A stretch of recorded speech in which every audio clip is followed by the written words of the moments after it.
So we're at the site of the Cornwall Hospital, and we're talking with some people that have gathered here to protest some of the hiring practices.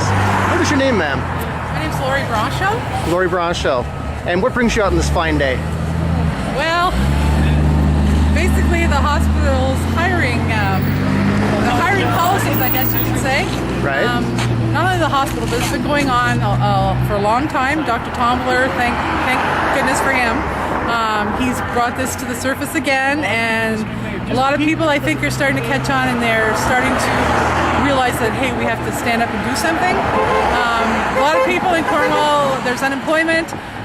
There's people that have been working. For example, we're using the hospital as an example, a good example, in jobs for years and years, and they don't ever obtain full-time status because they are not advanced bilingual. We're not against French. Many of us believe French is an asset. We have a lot of French people supporting us. People from Quebec have been signing our petitions.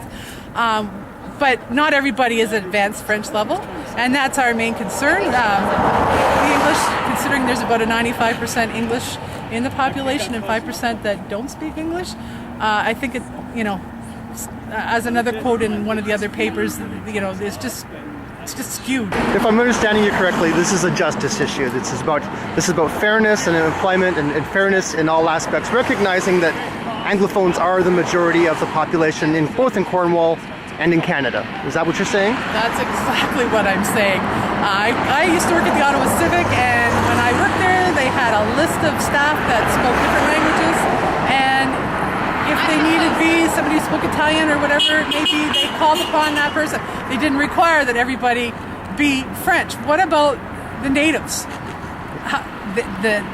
There's lots of student nurses that would want jobs here. Yeah, as someone who's worked amongst the Native community, I understand that frustration. I've heard it echoed often, that in many cases they've learned a second language already and don't feel it's right that a third one should be imposed upon them. Exactly my words, yes. But also, if we look at the actual demographics of our country, there are other minority groups, and the Francophones are a minority group among many. The Chinese, for example, they're also a very large minority group. They're roughly the similar size to the Francophones. So if the argument goes that it's by a large minority that we cater to them, well, do we cater to the Chinese, where we have a large Italian population? Do we all have to speak Italian? If we get a large Sri Lankan population, and that's distinctly possible, do we all have to speak Sri Lankan? So I think it begs some other questions as to what is reasonable accommodation as opposed to what is an imposition. Exactly. And that's why we're here. We hope other people are going to join us. We hope people are going to sign our petition. How do people get the petition? If they can't get out, how long are you here? And if they can't come out during that time, how do they get a hold of a copy of the petition? Well, as I said, my name is Lori Brancho. My buddy is Chris Cameron. We're both on Facebook. And we're probably both in the phone book, but they could Facebook us.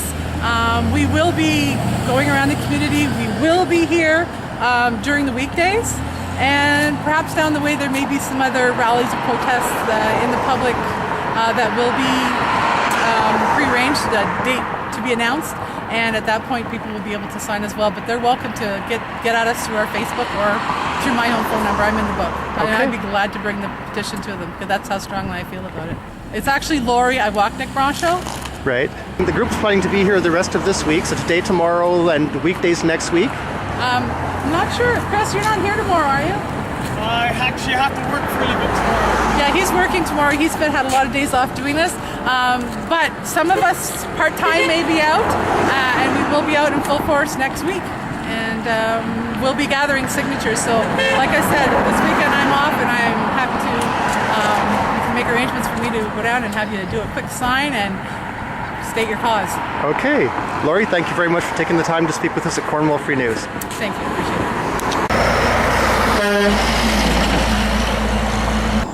Want to sign our petition? Here. Thank you. What's the church? It's the old French signature. We're not against French.